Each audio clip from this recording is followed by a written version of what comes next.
चलिए यहाँ पर अब जो है वेरी शॉर्ट आंसर्ड क्वेश्चन है और ये सेकंड पेपर का है, तो एक तरह से पूरा जो है जैसे क्या होता है वेरी शॉर्ट आंसर्ड क्वेश्चन के थ्रू एक तरह से पूरे पेपर का एनालिसिस हो जाएगा। तो चलिए शुरू करते हैं। पहला क्वेश्चन है what ethical value use in the Duchess of Malfi. तो देखिए पहला तो क्वेश्चन यही बन जाता है कि डचेज ऑफ माल्फी क्या है, मीन्स ट्रेजिडी है कि कॉमेडी है, क्या है, जेनरा क्या है। तो डचेज ऑफ माल्फी एक ट्रेजिडी है। दूसरा क्वेश्चन बनता है कि डचेज ऑफ माल्फी अगर ट्रेजिडी है तो इसको किसने लिखा है। तो डचेज ऑफ माल्फी को लिखा है जॉन वेबस्टर ने लिखा है। अब यहाँ पर डचेज ऑफ माल्फी को जॉन वेबस्टर ने लिखा है और यहाँ पर इसका एथिकल वैल्यू क्या है। तो एथिकल वैल्यू का मतलब थोड़ा ये होता है जैसे एक मोरल सेंस में इसका मतलब मोरल क्या आता है।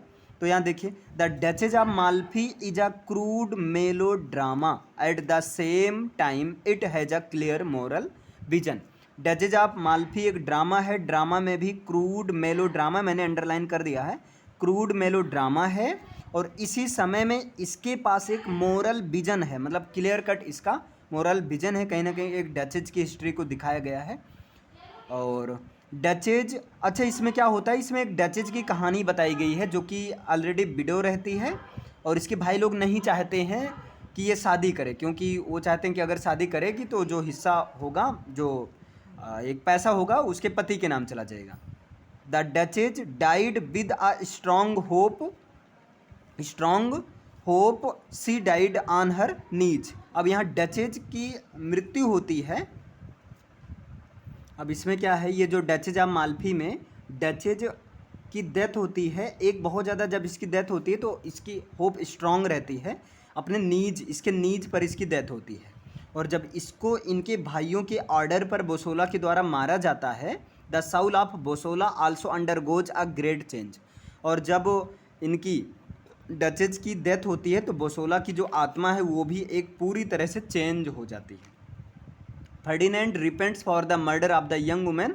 और जब फर्डिनेंड, चूँकि डचेज का भाई था फर्डिनेंड, इसी के कहने पर बोसोला ने इसको मारा था और अब फर्डिनेंड भी इस डचेज के डेथ पर, मर्डर पर बहुत ज़्यादा पछतावा करता है, इसे भी बहुत ज़्यादा पछतावा होता है। अब देखिए Bosola is a true villain discuss in very short. अब देखिए जैसे ये जो डचेज ऑफ माल्फी है जिसको विलियम कॉन्ग्रीव ने लिखा है, इसमें बोसोला विलन का रोल करता है।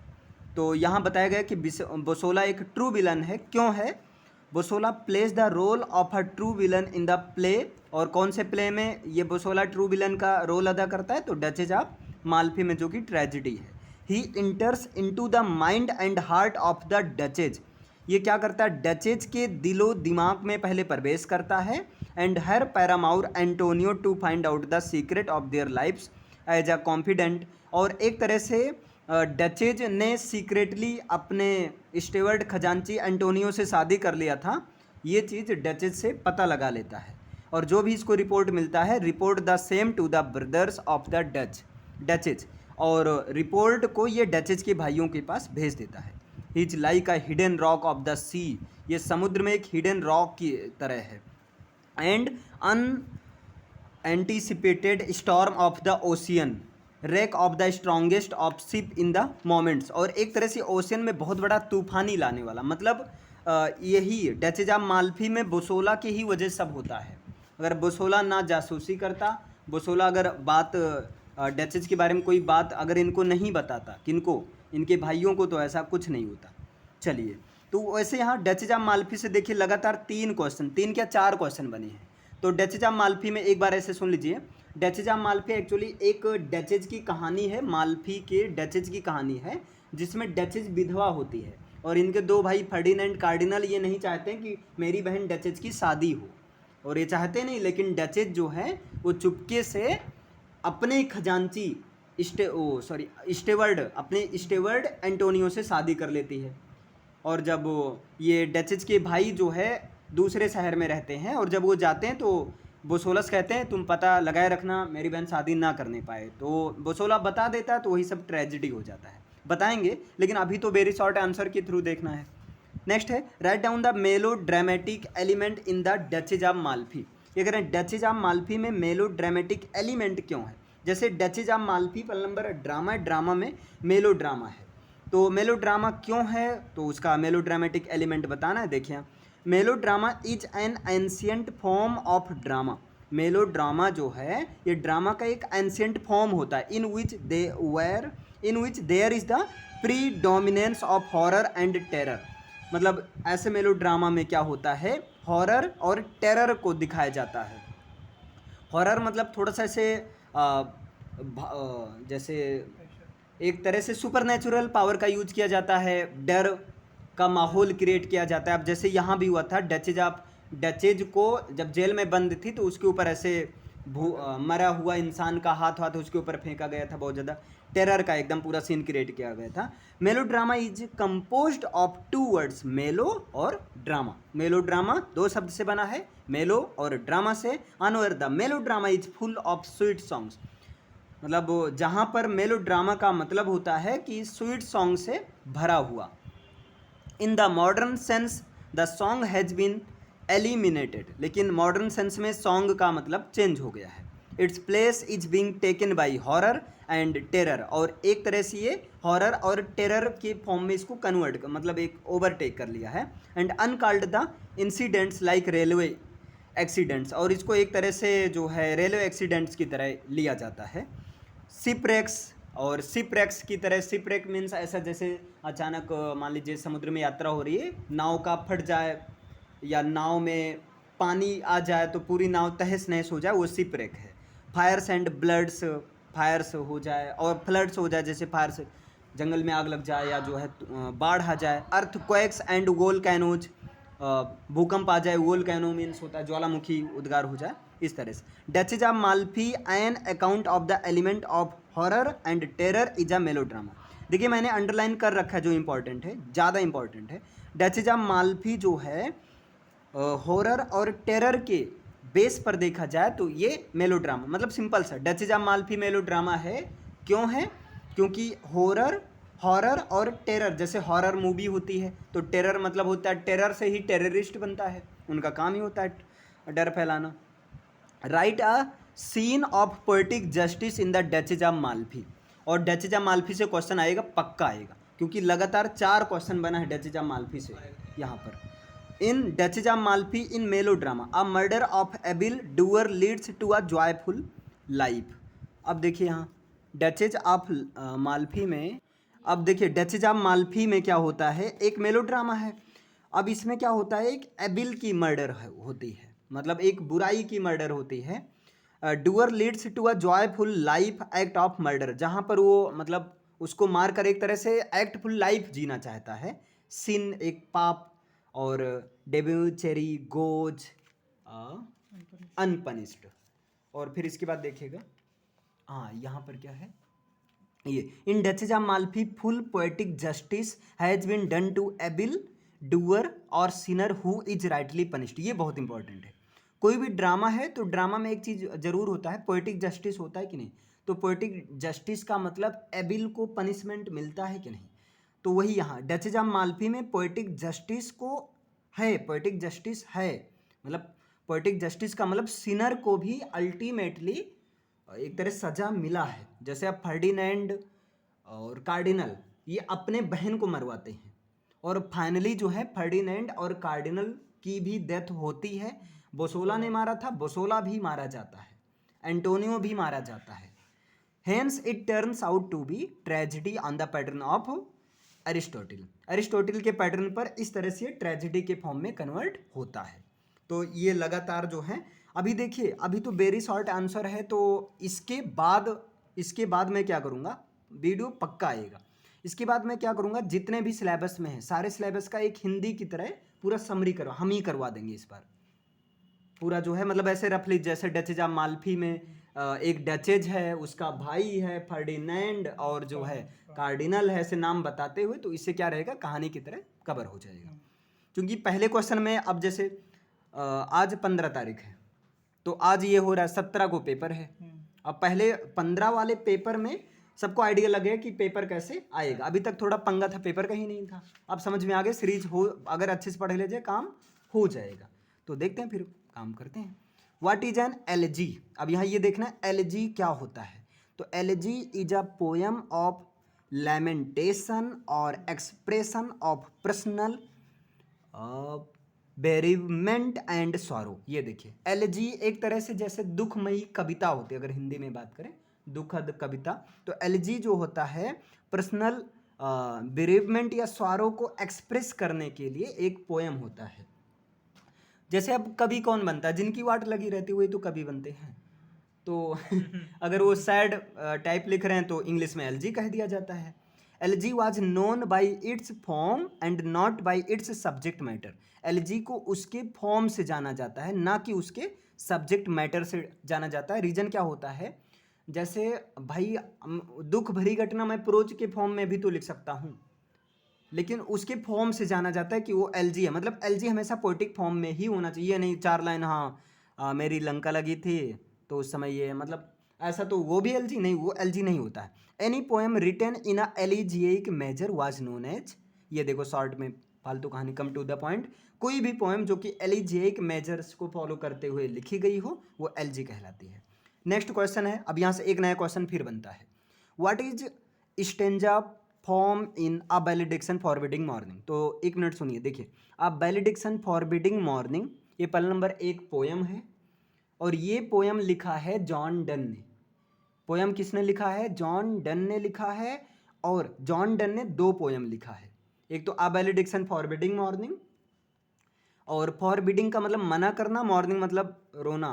तो क्या हुआ था, जॉन डन जा रहे थे फ्रांस, तो ये अपने बीबी, इनका नाम था एनेमोर, उनको समझाते हुए कह रहे थे देखो ये रोना धोना बंद करो, हमारा प्यार जो फिजिकल है, ये रोते वो हैं जिनका प्यार फिजिकल नहीं है, अरे सॉरी सॉरी सॉरी सॉरी, हमारा प्यार जो है एक साइकोलॉजिकल है, फिजिकल नहीं है। रोते वो लोग हैं जिनका प्यार फिजिकल होता है, क्योंकि वो फिजिकली उनको बॉडी से अटैचमेंट हो जाते हैं, जब दूर चले जाते हैं बॉडी नहीं मिलती तो पागल हो जाते हैं।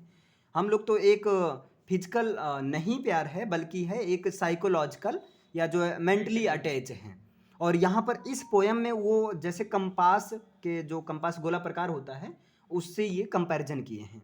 और इस पोयम यहाँ करें स्टेंजा फॉर्म क्या है, तो स्टेंजा फॉर्म के पहले ये देख लो, ये वैलिडिक्शन फॉरबिडिंग मॉर्निंग 1611 ईस्वी में लिखा गया था, 1633 ईस्वी में पब्लिश हुआ, और जो है इसमें इसमें 36 लाइन की ये कविता है। हाँ सही है, ये 36 लाइन की पोयम है। और यहीं पर अगर उसकी बात करें कैनोनाइजेशन तो 45 लाइन की है, यहाँ 36 लाइन की है। और अब यहाँ पर देखिए स्टेंजा की बात करें तो चलिए आ जाते हैं यहाँ पर। Poem a valediction forbidding mourning is the poem, ये एक ऐसी पोयम है made of 9 lines 4 line stanza. मतलब क्या है, ये देखो 9 लाइन की बनी हुई है, मतलब ऐसे समझो 36 लाइन है। कितनी स्टेंजा हैं, तो इसमें 4 स्टेंजा हैं, 4 स्टेंजा हैं। एक स्टेंजा में कितनी लाइन है, तो एक स्टेंजा में 9 लाइन है। और first 2 stanza are separated by a colon, मतलब पहले स्टार्टिंग के 2 स्टेंजा एक कॉलम के द्वारा सेपरेट किए गए हैं।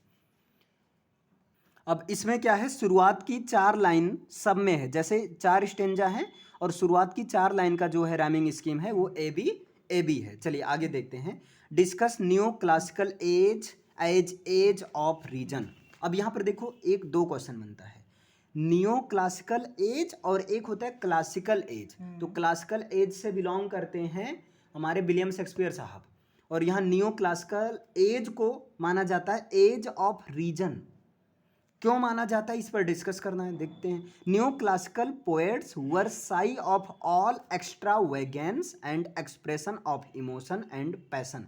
ये करें, न्यू क्लासिकल एज के जो पोएट्स होते थे वो बाकी सारे प्रकार के एक्स्ट्रा वेगेंस में और पैसन या इमोशन को एक्सप्रेस करने के मामले में साइनेस होते थे, मतलब थोड़ा जैसे शर्मीले टाइप के होते थे। Literature of the past was characterised by romantic passion inspiration and sensibility. अब ये जो पास्ट का लिटरेचर है, पास्ट के लिटरेचर का बात करें तो क्लासिकल लिटरेचर, तो जो क्लासिकल पोएट होते थे वो रोमांटिक पैसन इंस्पायरेशन या सेंसिबिलिटी इन सबको उठाते थे, जैसा विलियम शेक्सपियर वगैरह देखे होगे, हर चीज़ बाकायदा लिखते थे। In the new classical age poetry was made and appealed to the mind rather than to the heart and spirit. मतलब न्यू क्लासिकल एज में पोएट्री को हार्ट और स्पिरिट से के माध्यम से ना लिखा जाकर इसको एक माइंड के ऊपर अपील होता था। मतलब बहुत ज़्यादा पोएट्री या हार्ट को न्यू क्लासिकल एज में पोएट्री को हार्ट या स्पिरिट से बहुत ज़्यादा अंदर से नहीं लिखा जा सका। ये संसार है। नेक्स्ट है व्हाट इज एन एपिक। अब यहाँ पर जैसे अभी बात किया जाए अपने यहाँ इंडिया में बात किया जाए तो जैसे कुरान हो गया, महाभारत हो गया, रामायण हो गया, ये सब महाकाव्य। तो महाकाव्य को ही इंग्लिश में कहते हैं एपिक कहते हैं, ग्रंथ। तो epic is a long narrative poem involving heroic couplet. Epic जो होता है एक लॉन्ग नैरेटिव पोयम होता है इन्वॉल्व हीरोइक कपलेट। अब मैं ये बता दे रहा हूँ, देखिए हीरोइक कपलेट वो होता है, हीरोइक कपलेट होता है 2 लाइन का ग्रुप होता है, लेकिन उन दोनों लाइन की राइमिंग स्कीम सेम हो, जैसे ई ई एफ एफ जी जी, है ना, इस तरह से है। जैसे हिंदी में बताएं, यह लघु सरिता का बहता जल कितना शीतल कितना निर्मल, ला ला दोनों में आ गया, तो हीरोइक कपलेट है एक तरह से, दोहा मतलब हिंदी में कहें तो। Even super natural actions and characters, और यहाँ तक कि एपिक जो होता है कहीं ना कहीं एपिक में सुपर नेचुरल एक्शंस और कैरेक्टर्स को दिखाया जाता है सस्टेन्ड बाई ट्रेडिशन, जो कि एक ट्रेडिशन के द्वारा इसको सस्टेन किया जाता है। Implicated in life way of the people, और पीपल की लाइफ में इसको इम्प्लीकेट किया जाता है। जैसे अभी कोरोना काल में देखो तो कई सारे लोग रामायण देख रहे थे, एकदम साधु बाबा बन गए थे। तो सबका अलग अलग होता है। और हाँ, एपिक कोई भी एपिक उठा लो तो एपिक में कहीं ना कहीं एक सुपर नेचुरल पावर दिखाई जाएगी, एक ऐसी पावर दिखाई जाएगी जिसको लोग फॉलो करेंगे, और वो हर ट्रेडिशन का अलग होगा। जैसे अभी इंडियन के केस में अलग है इनका एपिक, अभी वही फॉरेन में चले जाओ वहाँ का एपिक अलग है। और फिर क्या, enveloped in the atmosphere of the unusual awful and sublime, और इसको वहाँ पर ये ज़्यादा काम करता है जहाँ पर लोग एक बहुत ज़्यादा ऑफुल तरीके से, अनसिविलाइज्ड तरीके से रह रहे हैं, तो वहाँ पर एक तरह से लोगों को ये सिविलाइज करने का काम करता है। भाई रामायण, सबको पता है कि रामायण खेला गया है, वहाँ असली वाले भगवान नहीं है, लेकिन बस उनके कैरेक्टर को देखकर बोलने चालने का तरीका पता चलता है। रामायण वगैरह देखो हमेशा नम्र ही दिखाया जाता है, लेकिन आजकल तो भाई गजब का नेक्स्ट लेवल है।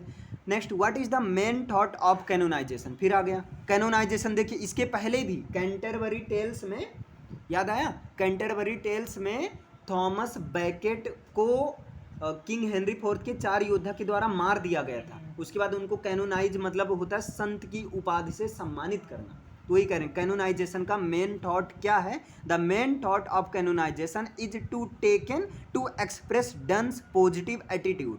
यहाँ पर डन का, चूंकि कैनोनाइजेशन पोयम है, ये जॉन डन की कैनोनाइजेशन पोयम है, और कैनोनाइजेशन में थोड़ा सा इसमें यही बताया गया, जॉन डन ये बताए हैं, मोनोलॉग टाइप है, ये बताते हैं अपने दोस्त से कहते हुए कि हम प्यार कर रहे हैं, तुम्हें कौन दिक्कत है, हम बर्बाद हो रहे हैं, तुम बैठे रहो, तुम्हें अगर कोई काम नहीं, जाकर कुछ काम धाम करो, मेरे पीछे क्यों। जैसे रियल लाइफ में ये चीज़ होता है, आजकल लोग अपना छोड़कर दूसरे को ज्ञान देने में लगे हैं, तो अगला कहता है भाई तू मुझे ज्ञान मत दे, तेरे पास कोई काम नहीं है, तू जाकर कुछ कर, बर्बाद मैं हो रहा हूँ। तो वही चीज़ इसमें यही चीज़ बताएं, वही to express Donne's positive attitude, मतलब कैनोनाइजेशन के थ्रू जॉन डन ने अपनी पॉजिटिव एटीट्यूड को एक्सप्रेस किया। वो भी किसके प्रति पॉजिटिव एटीट्यूड, लव और वीमेन के प्रति, मतलब प्यार और वीमेन के प्रति। ये बताएं कि प्यार में लोग अंधा हो जाते हैं, ये यहाँ तक कि ये भी कहते हैं, हाँ मानते हैं हम पहले ऐसे नहीं थे, हम तो प्यार में ऐसे बने, हमें प्यार में पागलों जैसी हरकत कर रहे हैं। तो मतलब इस तरह से थोड़ा सा आगे देखते हैं। What super natural machinery used by pope in the rape of the lock. फिर यहाँ से एक नया क्वेश्चन बना, the rape of the lock ये है क्या। तो the rape of the lock ये लॉन्ग नैरेटिव एपिक पोयम है, लॉन्ग नैरेटिव एपिक पोयम है, और इसको किसने लिखा, दूसरा क्वेश्चन ये है, इसको लिखा गया अलेक्जेंडर पोप के द्वारा। और तीसरा क्वेश्चन बना कब पब्लिश हुआ। तो देखो रेप ऑफ द लॉक की जो है 3 किताब आई थी, 3 वर्जन। पहला वर्जन 1712 ईस्वी में पब्लिश हुआ, जहाँ पर कैंटो 2 केवल था, 2 ही कैंटो, और दूसरा वर्जन 1714 ईस्वी में, जहाँ 2+3 कैंटो जाए। तीसरा वर्जन 1717 ईस्वी में, जहाँ पर 2+3 कैंटोज तो था ही, लेकिन क्लैरिसा की स्पीच को भी ऐड कर दिया गया। अभी हो सकता है अगर पहली बार हो गया ऊपर से जा रहा होगा, जाने दो कोई ना। यहाँ पर ये कह रहे हैं कौन सी सुपर नेचुरल मशीनरी का यूज किया गया। अच्छा, रेप ऑफ द लॉक में ये जो रेप का मतलब है, ये रेप का मतलब आजकल के सेंस वाला रेप नहीं है, यहाँ रेप का मतलब अगर एक्चुअल में देखा जाए तो रेप का मतलब होता है स्नैच। ये रैपरी से बना है, ग्रीक वर्ड रैपरी से बना है, कोई चीज़ छीन लेना। वैसे आजकल के सेंस में देखा जाए रेप का मतलब छीन लेना, वही प्यार से करो तो प्यार है और ज़बरदस्ती करो तो रेप है, तो छीनना ही एक तरह से वही हुआ।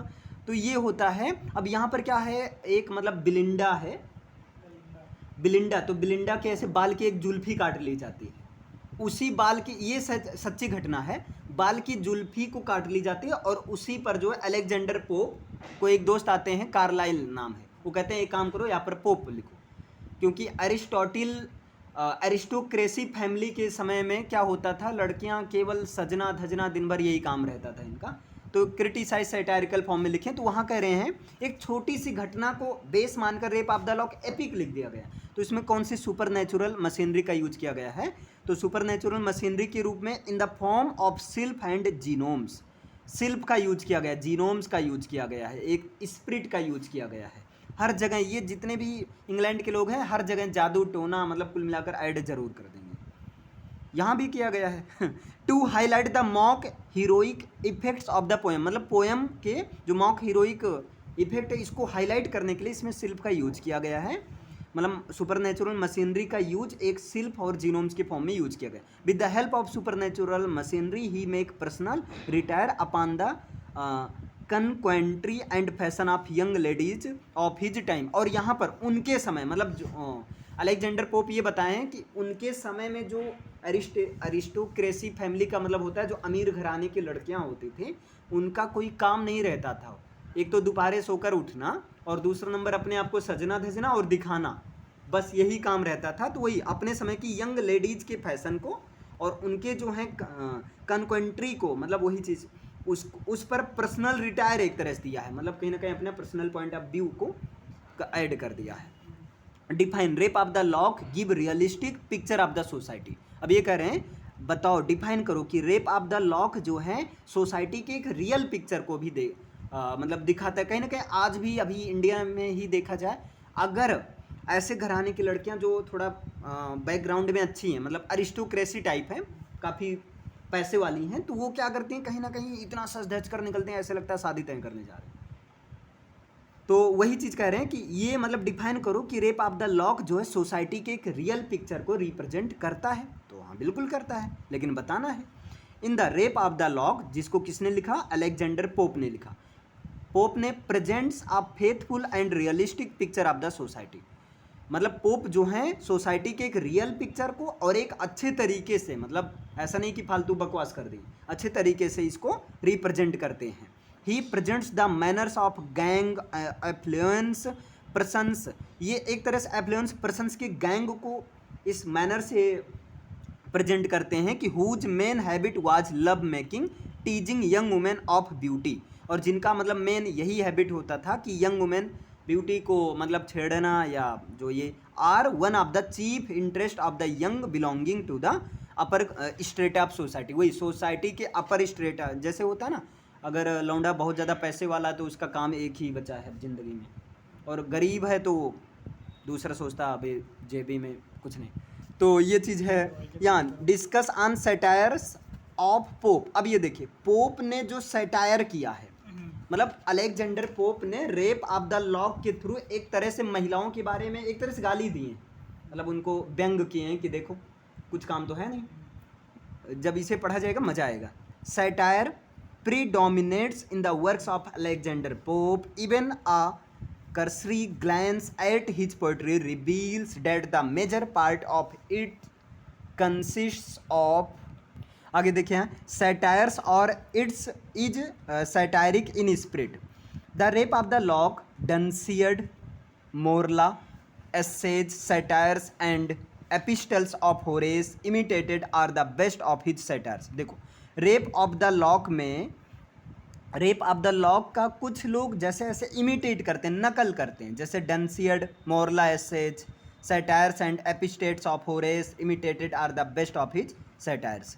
As a satirist Pope was influenced by Dryden. अब ये देखो पोप को एक सैटायरिस्ट के रूप में, ये मतलब पोप अलेक्जेंडर पोप इतने अच्छे कवि थे, ये किसी के ऊपर ऐसे जैसे मान लो तुमको गाली भी दे दें, तुम हंस रहे हो, बाद में सोच रहे हो अबे साला ये तो बहुत बड़ी बात बोल दिया, तो ये चीज़ was influenced by Dryden, Dryden के द्वारा ये बहुत ज़्यादा इन्फ्लुएंस थे। His place among English satirist is with Dryden and Byron. अब यहाँ पर मतलब ये तीन, अब यहाँ पर जैसे कोई तीन सैटायरिस्ट पोएट का नाम बताओ तो कौन कौन है? एक तो अलेक्जेंडर पोप हैं, ड्राइडन है और बायरन है। अब कॉमेडी क्या है? अभी तक क्या था, एक क्वेश्चन बना था फर्स्ट पेपर में, ट्रेजिडी क्या है? तो ट्रेजिडी में जिंदगी भर दुख और लास्ट में शहीद।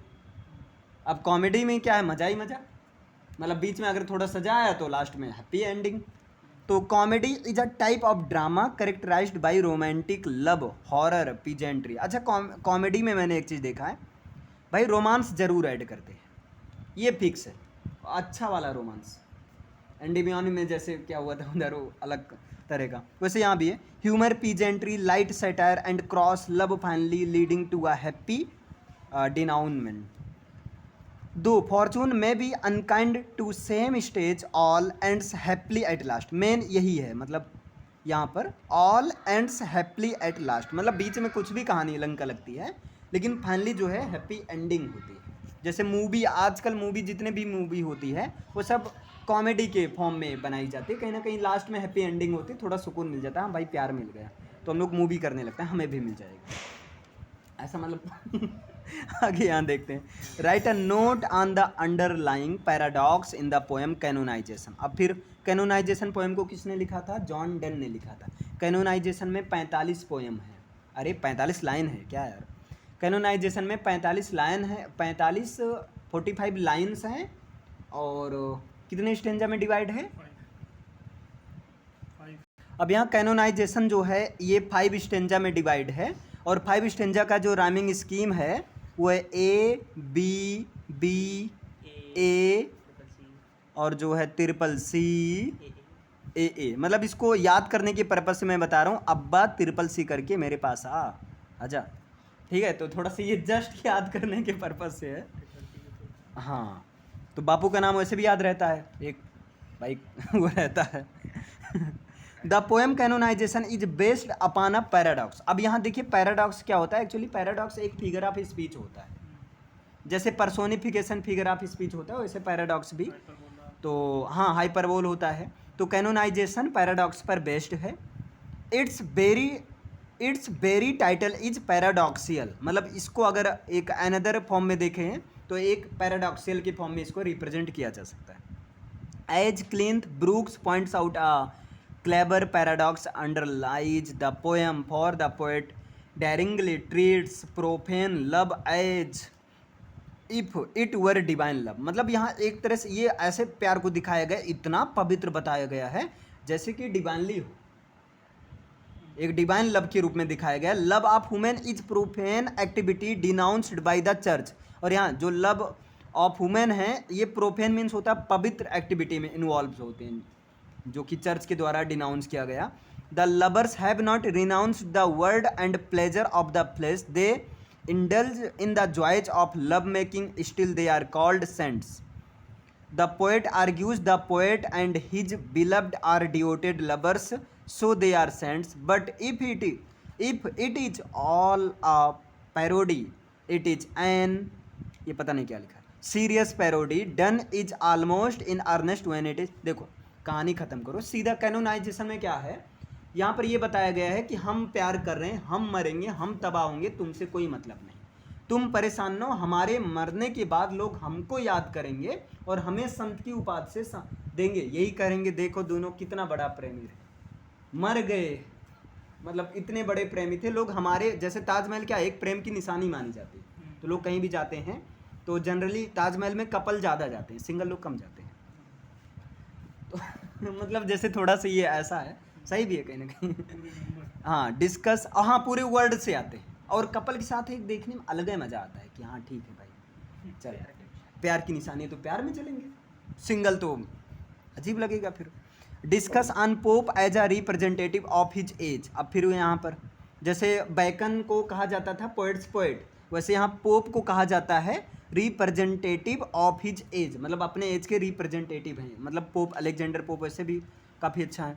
Alexander Pope represents his own age as Chaucer present 14th century. जैसे देखो चौसर जो है 14th सेंचुरी, चौसर के ही नाम पर चौसरियन एज पड़ा है। वैसे जैसे चौसर अपने 14th सेंचुरी के एक रिप्रेजेंटेटिव एज हैं, वैसे अलेक्जेंडर पोप भी रिप्रेजेंटेटिव एज हैं अपने एज के। एंड टेनिसन, और टेनिसन एक विक्टोरियन एज के, मतलब इसको ऐसे समझ लीजिए, अगर रिप्रेजेंटेटिव या रिप्रेजेंटेटर ऑफ विक्टोरियन एज कौन है तो टेनिसन है। चौसर के कौन है तो चौसरियन के कौन है, चौसर है या 14th सेंचुरी के। और इधर इनके अलेक्जेंडर पोप अपने इसी तरह ये अपने एज को रिप्रेजेंट करते हैं। His literature has all those characteristics which were common in his times, the contemporary fashions, frivolities, the vanities and the follies of this upper strata are also faithfully. और ये जो है ऐसे एज में एक तरह से एरिस्टोक्रेसी वाले एज में रहते थे, जिसमें मतलब वो एकदम एक डिपेंडेंसी, इंडिविजुअलिटी, मतलब लोग अमीर होते थे और उन्हीं का एक बोलबाला रहता था। और हैव अ वैल्यू कहाँ थे, यहीं also faithfully representative by the Pope in his poetry, Pope's satires and epistles have a value for us as a contemporary record in as much as they present the characters and reflect the manners of the period. समझ में नहीं आया, मुझे भी नहीं आया, कोई दिक्कत नहीं, सारी चीज़ नहीं समझनी है, तुरंत समझ में आ जाएगा तो लॉन्ग कौन करेगी। आगे देखते हैं। Discuss on the personal and autobiographical elements in the paradise lost. फिर एक नया क्वेश्चन तैयार हुआ कि पैराडाइज लॉस्ट क्या है। तो पैराडाइज लॉस्ट है ये लॉन्ग नैरेटिव एपिक पोयम है। Paradise lost long narrative epic poem है और इसको लिखा है जॉन मिल्टन ने। और जॉन मिल्टन का ये मैग्नम ओपस है, मतलब एक मास्टरपीस वर्क माना जाता है। और पैराडाइज लॉस्ट को 1667 ईस्वी में पहला वर्जन पब्लिश हुआ, 1674 ईस्वी में दूसरा वर्जन, 1674 में 12 किताब थी और 1667 ईस्वी में 1667 में 10 किताब थी इसमें। अब क्या होता है पैराडाइज लॉस्ट में पर्सनल और ऑटो, अच्छा पैराडाइज लॉस्ट जैसे बाइबल में क्या होता है, बाइबल में ये बताया गया है कि पैराडाइज लॉस्ट किस तरह से मतलब इंसान धरती पर आए, इस चीज़ को यहाँ दिखाया गया है। तो मतलब पैराडाइज का लॉस्ट हो जाना, खत्म हो जाना, हाँ एडम एंड ईव के थ्रू। यहाँ देखिए paradise lost deals with a biblical subject, ये देखिए ये बड़ा इंपॉर्टेंट है ये चीज़। पैराडाइज लॉस्ट जो है एक बिब्लिकल सब्जेक्ट जिसका नाम है द फॉल ऑफ मैन से लिया गया। मतलब ऐसे समझो बाइबल है एक होली स्क्रिप्चर है, तो बाइबल का एक चैप्टर उठा लिया गया, उसका थीम उठा लिया गया, एक subject the fall of man, मतलब इंसान कैसे धरती पर आया, तो उसी पर पैराडाइज लॉस्ट इन्होंने एक एपिक लिख दिया। As such it is deeply religious poem, जैसा कि ये जो है एक वैसे देखा जाए तो रिलीजियस पोएम है, टोटली रिलीजियस पोएम है। मतलब अभी जैसे इंडियन में देखा जाए तो श्रद्धा और मनु के द्वारा हम लोग पैदा हुए हैं, हम लोग किसकी संतान है, श्रद्धा और मनु की संतान है। वैसे अगर बाइबल में देखा जाए तो हम लोग जो एडम और ईव की संतान है, ऐसे सबका अलग अलग है। But the poem is highly coloured by Milton's own temperament, लेकिन ये पोएम जो है मिल्टन के खुद के टेम्परामेंट से कहीं ना कहीं कलर मतलब सजाई धजाई गई हैं, पर्सनालिटी और लाइफ स्टोरी को ऐड किए। Milton has put off good deal of himself into this work, Milton इस वर्क में एक अच्छी खासी डील किए हैं। This is how a critic elaborates this aspect of the poem. Most of the tragic features of this epic had been present in youthful plans for a tragic drama on the some subject. A pessimistic outlook for the world alone with an optimistic promise of salvation was already available to Milton. यहाँ पर क्या है, जैसे यहाँ दो चीज़ को focus किया गया, पैसिमिस्टिक और एक ऑप्टिमिस्टिक। तो क्या होता है ऑप्टिमिस्टिक, आई होप आशावादी होता है ना, ऑप्टिमिस्टिक का मतलब होता है आशावादी। हाँ, अब यहाँ पे ऑप्टिमिस्ट का मतलब होता है आशावादी। आशावादी मतलब जैसे आप बड़ी उम्मीद है, जैसे आपको बड़ी उम्मीद है मैम नकल करवाएंगे, नकल है नहीं हुआ, तो ये ऑप्टिमिस्टिक है। और पैसिमिस्टिक क्या होता है, हाँ अब ये पैसिमिस्टिक का मतलब किसी कोई उम्मीद नहीं है, ठीक है भाई हुआ तो हुआ, नहीं तो सब हुआ, कुछ तो हुआ है। यहाँ देखिए right a short note on the use of double negatives of Milton. अब ये कह रहे हैं मिल्टन के जैसे पैराडाइज लॉस्ट इन्होंने लिखा है तो डबल नेगेटिव मीनिंग को इन्होंने इस पर नोट लिखो। अब ये क्या है, Milton use negative sentence conveys very strong affirmative sense that there still remain many virtues to stand upon to wage war against God. अब देखिए, मिल्टन ने एक नेगेटिव सेंटेंस का यूज किया है कहीं ना कहीं ये अफर्मेटिव सेंस को रिप्रेजेंट करने के लिए। जैसे क्या होता है ना, कुछ लोग सुधारने के लिए मतलब तुम्हारे सामने ऐसे नाटक करते हैं कि हम तुमसे बहुत नफरत करते हैं, और ऐसा बापू करते हैं, है ना, तो बाद में मम्मी के द्वारा पता चलता है बापू तो बहुत मानते हैं। आगे there is further use of double negative which give a still more important meaning. Indomitable will, the spirit of evil and adventure, belief in strength and sensuality are incarnate in the personality of Satan. अब ये यहाँ पर Sutton है। अब ये थोड़ा सा जैसे अभी क्या है, अभी इसकी पूरी समरी क्लियर होती तो।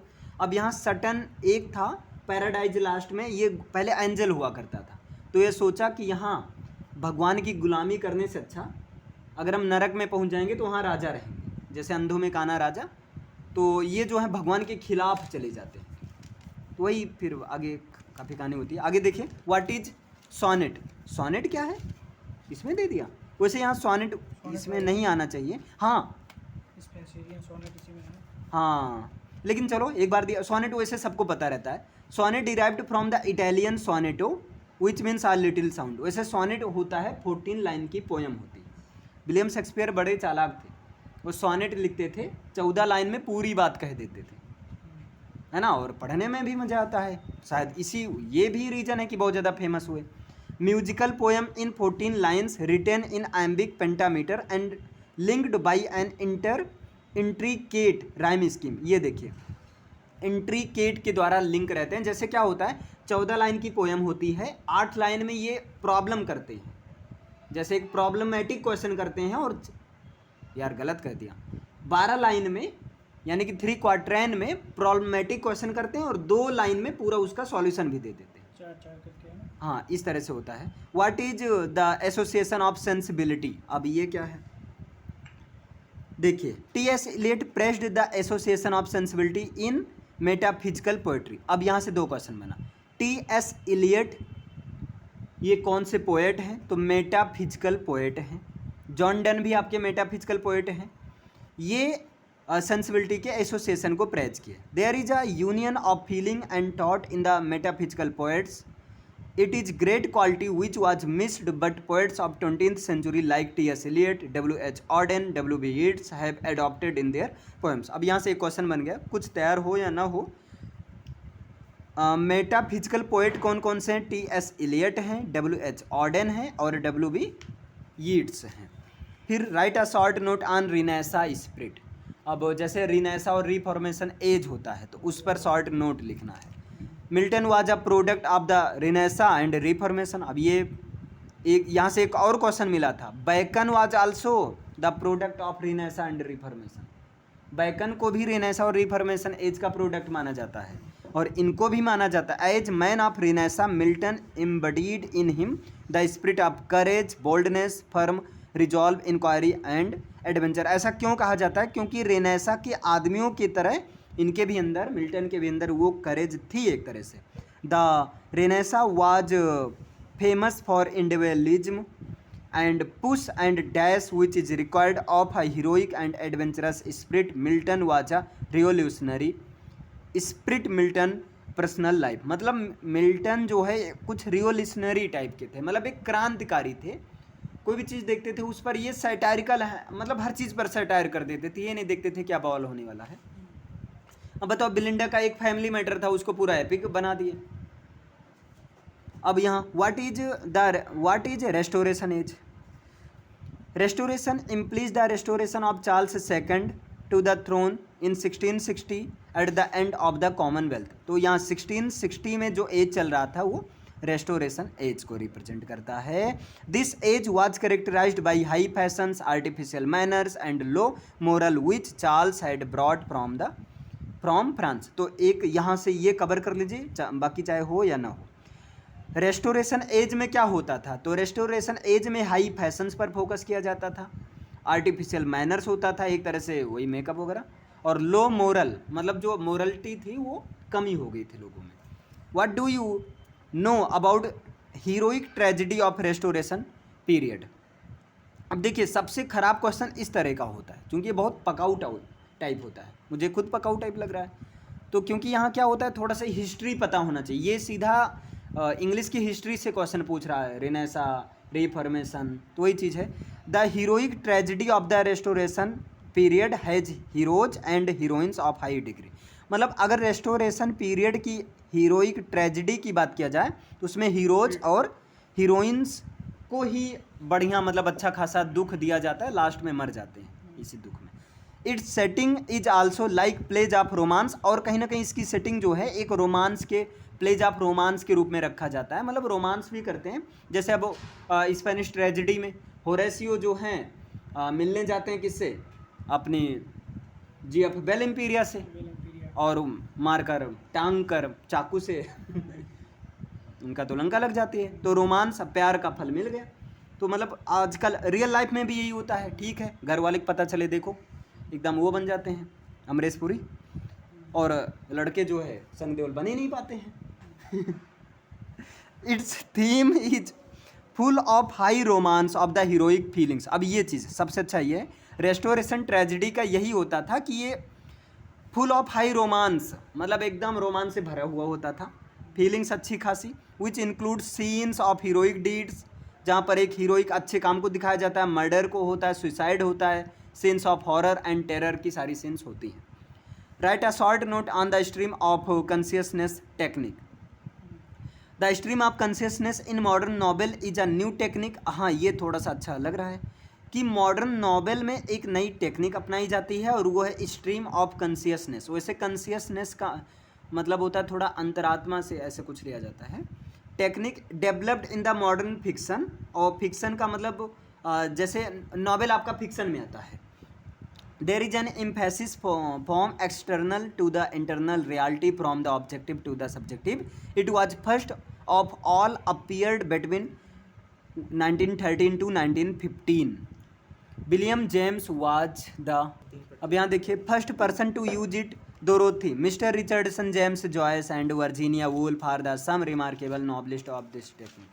What is a comedy of manners. अब ये कॉमेडी ऑफ मैनर्स क्या है, तो the comedy of manners एक्सहिबिटेड the artificial manners of high class society and restoration of the restoration age.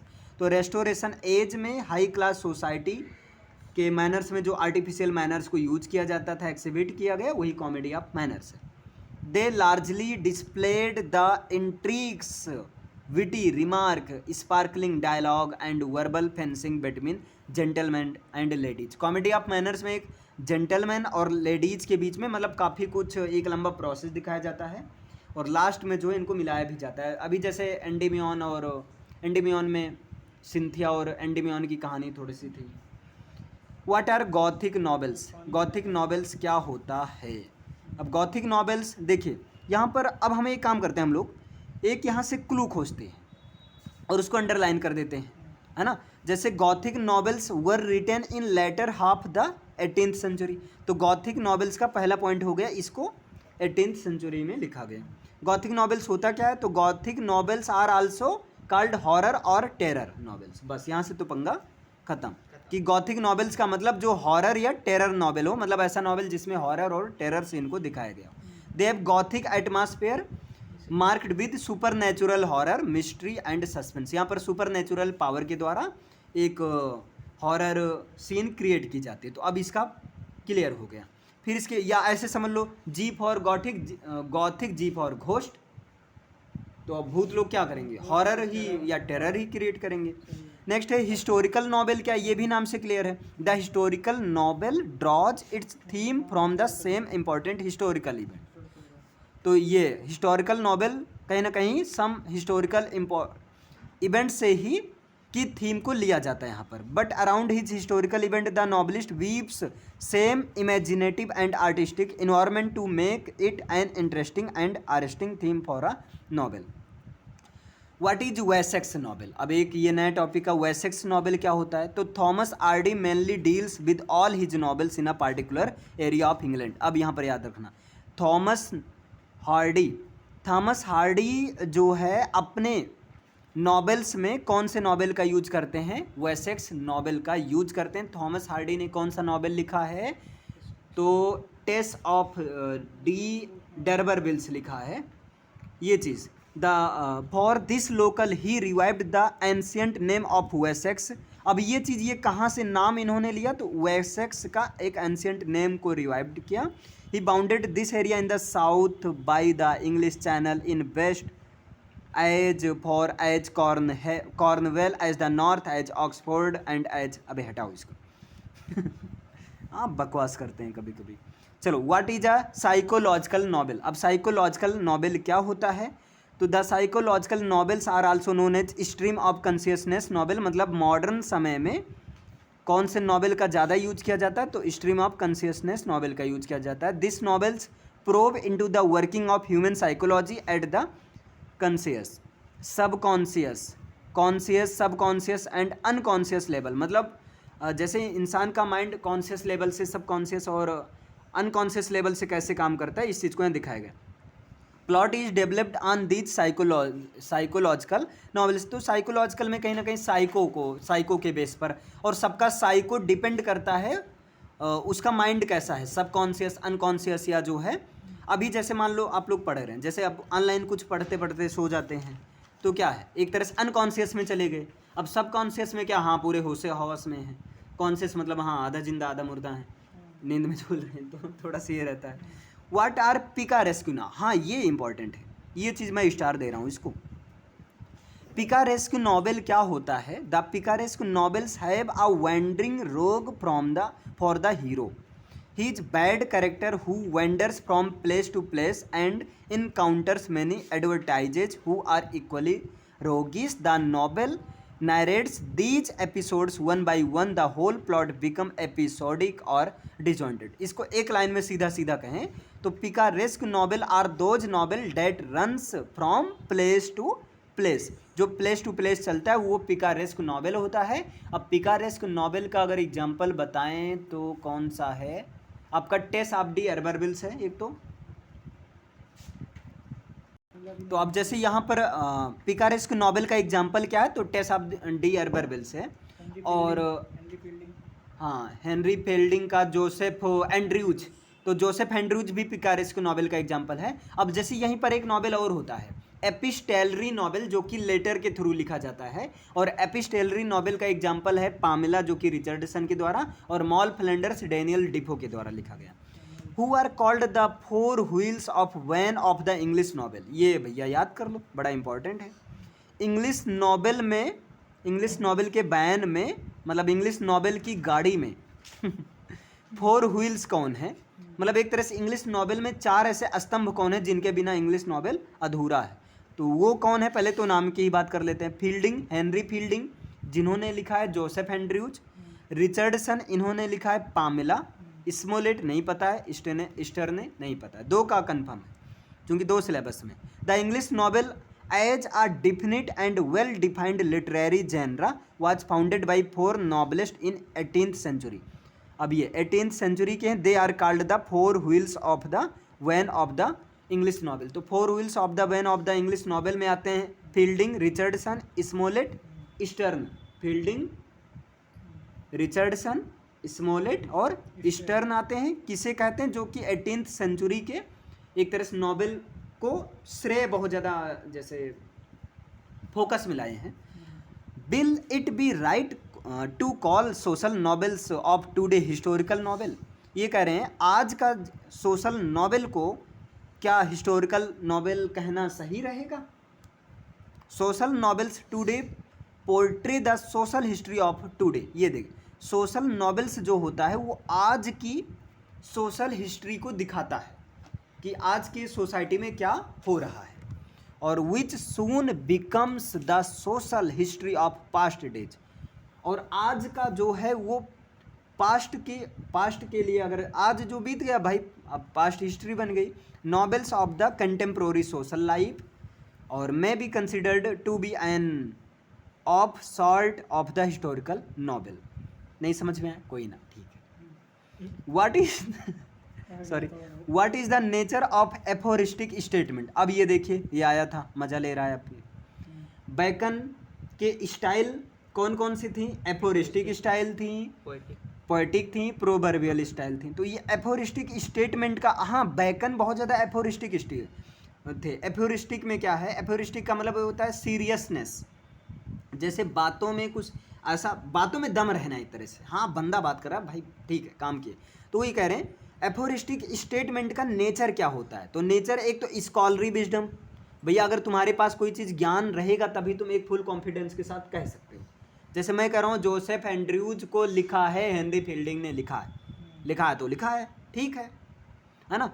His bit, उसकी बिट देखी जाती है बुद्धि, क्लैरिटी ऑफ एक्सप्रेशन, है ना, उसके एक्सप्रेशन, कोई बात को एक्सप्रेस करने का कितना ज़्यादा क्लैरिटी है उसके अंदर, स्पॉन्टेनिटी है कि नहीं, ब्रेविटी है या एलिगेंस है, ये सब इसके नेचर है। What is an essay? Essay क्या होता है? फर्स्ट पेपर में भी मिला था। एसे क्या है? An essay is a short composition in pros, ये बढ़िया दिया गया। एसे क्या होता है? प्रोज फॉर्म में लिखा गया शॉर्ट कंपोजिशन होता है on a particular topic, on the single subject matter. Saintsbury calls it a work of prose art. देखिए सेंट्सबरी ने इसको कहा कि ये जो है प्रोज आर्ट का एक काम है। डॉक्टर जॉनसन इसे कहते हैं, क्या कहते हैं? As a loose sally of the mind और an irregular indigested piece, not a regular and orderly performance. अब हम याद ही नहीं करेंगे, यही सही है। An essay is a short composition in prose on a particular topic about a single subject matter. Essay is the personal opinion of an author और राइटर, यही सही है। Write a short note on Addison as a सैटारिस्ट। अब यहाँ पर एक question और समझो, एडिसन को एक सैटारिस्ट, अभी एक सैटारिस्ट के रूप में एक आए थे, कवि थे अलेक्जेंडर पोप, उन्होंने रेप ऑफ द लॉक लिखा और लड़कियों को खूब एक तरह से इनडायरेक्टली गाली दी, नहीं मतलब ऐसे बताए हैं। अब इसमें एडिसन ने क्या लिखा है? तो एडिसन ने, जोसेफ एडिसन पूरा नाम है, तो जोसेफ एडिसन ने अपने यहाँ मतलब सेकंड सेमेस्टर में बात करें तो इन्होंने एस्से लिखा है ट्रू एंड फॉल्स ह्यूमर। तो ट्रू एंड फॉल्स ह्यूमर में एक तरह से इन्होंने बताया है कि ह्यूमर क्या होता है। ह्यूमर का मतलब होता है एक तरह से ऐसे मजाक में किसी को गाली भी दे दो वो भी प्यार से सुने, हाँ भाई तू कितना अच्छा है, मतलब थोड़ा सा ये रहता है।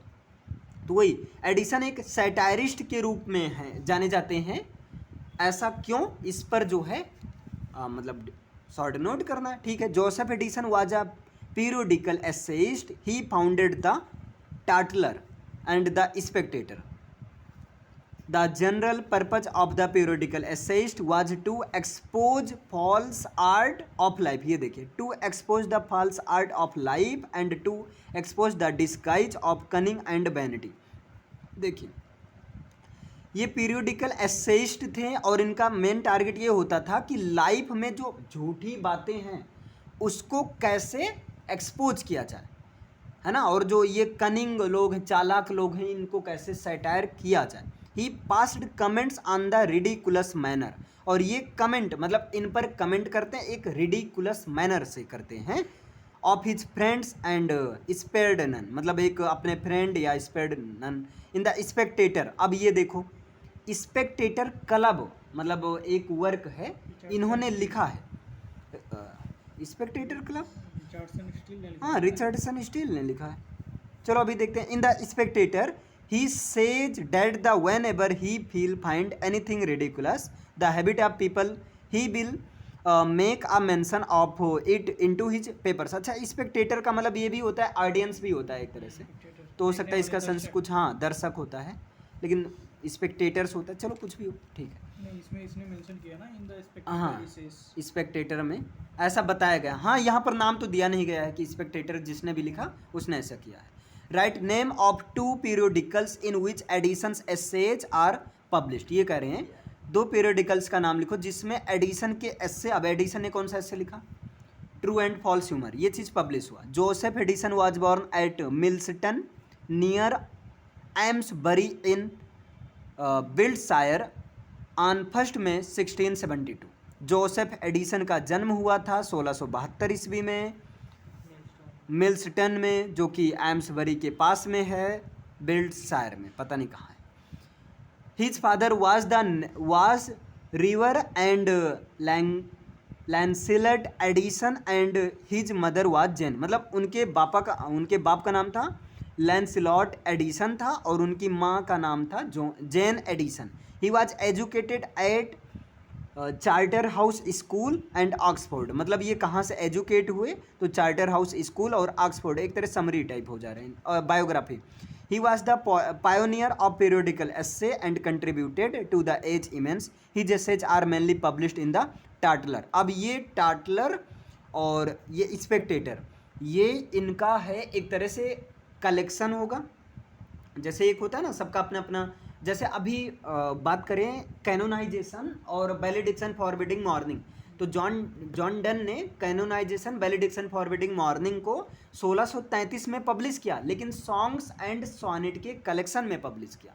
तो ऐसे सेम यहाँ पर इन्होंने अपने सारे एसेज को किसके थ्रू पब्लिश करते थे, टाटलर और स्पेक्टेटर के थ्रू पब्लिश करते थे। तो ये स्पेक्टेटर ये वाला है, दर्शक वाला नहीं है जो पहले मिला था। What is a personal essay, personal essay क्या है, तो पर्सनल एसे जो पर्सनल से, ये पहले पेपर में भी था। The essay according to Hudson is essentially personal, Hudson के अनुसार जो एसे होता है वो पर्सनल ही होना चाहिए, लेकिन मॉन्टैग्नी कहते हैं says I am my self the subject of my book, मैं अपनी किताब का मैं खुद पर्सनल एसे हूँ। I am the personal essay the author, सीधा यहाँ से याद रखो, in the personal essay author gives his on experience, impressions, reactions about the subject taken up from the writing of his essays. Next है what are periodical essays. Periodical essays क्या होते हैं? अच्छा, यहाँ एसेज से क्वेश्चन इसलिए ज़्यादा बना है क्योंकि heroes and hero worship Addison का एसे है, और on judicious flattery, on judicious flattery को लिखा है रिचर्ड स्टीले ने लिखा है। सब ऐसे ही है। ना, इसमें केवल दो ही एसे है, एक ट्रू एंड फॉल्स ह्यूमर एसे है, और ये अनजुडिशियस फ्लैटरी रिचर्ड स्टीले ने लिखा है। बाकी ये जो वैलिडिक्शन फॉरबिडिंग मॉर्निंग कैनोनाइजेशन ये पोयम है, और ये जो है डचेज ऑफ माल्फी है ये ड्रामा में ट्रेजिडी है, और ये the way of the world ये कॉमेडी है, और मॉल फ्लैंडर्स ये भी आपका नॉवेल है। मॉल फ्लैंडर्स, पामिला भी नॉवेल है, और जोसेफ एंड्रूज भी नॉवेल है, सब में अंतर होता है। हाँ, next what is a periodical essays? The periodical essays are journalist essay. ये देखो, अब पीरियोडिकल एसे का मतलब ये जर्नलिस्ट एसे होते हैं। अब जर्नलिस्ट मतलब जो जर्नल एक तरह से मीडिया वाले, हाँ, विच अपीयर इन लोकल डेनीज, वीकलाइज एंड मंथलाइज, मतलब ये जो है एक तरह मंथली इस तरह से पब्लिश होते हैं, कुछ ऐसा कहना। हाँ, मंथलाइज करें, देखो, या तो डेली फॉर्म में आते हैं, या तो वीकली फॉर्म में, या तो मंथली फॉर्म में अपीयर होते हैं जर्नलिस्ट ऐसे। वैसे जर्नल पत्रिका होती है ऐसे आती है, या तो मंथ का, या तो वीक का, या तो जो है डे बाय डे आता है। These essays are written on the contemporary social और पॉलिटिकल प्रॉब्लम्स। ये बिल्कुल सही बात कर रहा है कि ये जो जर्नलिस्ट ऐसे पीरियोडिकल ऐसे होते हैं जो पत्रिका मिलती हैं, वो कहीं ना कहीं एक पॉलिटिकल फिगर या तो लिखा रहता है, या तो कंटेम्प्रोरी सोशल का दिया रहता है। They are often written in the humorous और सैटारिकल वेन, इनको या तो ह्यूमरस या सैटारिकल वेन में लिखा जाता है। What is the full title of mall Flanders? अब यहाँ दो क्वेश्चन कवर करना है। मॉल फ्लैंडर्स को किसने लिखा? अब यहाँ पर देखिए, मॉल फ्लैंडर्स को किसने लिखा? तो मॉल फ्लैंडर्स को डेनियल डिफो ने लिखा। मॉल फ्लैंडर्स को कब पब्लिश किया गया? तो 1722 ईस्वी में पब्लिश किया गया। मॉल फ्लैंडर्स का पूरा नाम क्या है? तो fortunes and misfortunes of the famous mall Flanders, ये पूरा नाम है।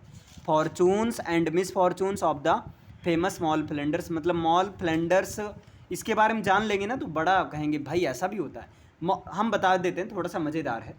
मॉल जो है, मॉल फ्लैंडर्स एक लड़की है, ये 5 बार, शॉर्ट में बता रहे हैं थोड़ा मज़ा लेने के लिए।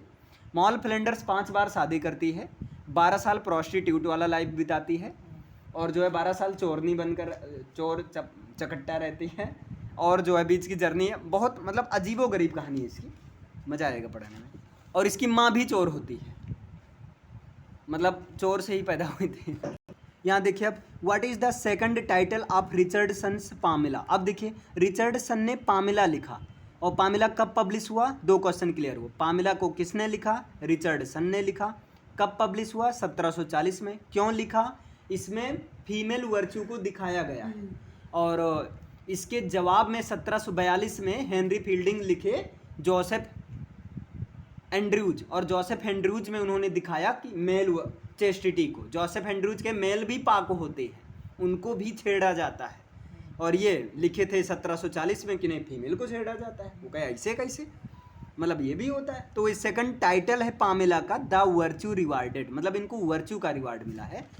ये पामेला ये सोचती है जो भी होगा शादी के बाद, इसके पहले नहीं। ऐसा नहीं कि शादी नहीं करेंगे, जोसेफ एंड्रयूज में भी यही है, जिससे शादी करेंगे उसी से करेंगे। तो थोड़ा सी ये चीज़ है। Who mall Flanders, mall Flanders कौन थी? नैरेटर एक तो, हाँ मॉल फ्लैंडर्स अपनी कहानी खुद बताइए। एक प्रोटैगोनिस्ट ऑफ द नॉवेल, और नॉवेल का नाम मॉल फ्लैंडर्स है।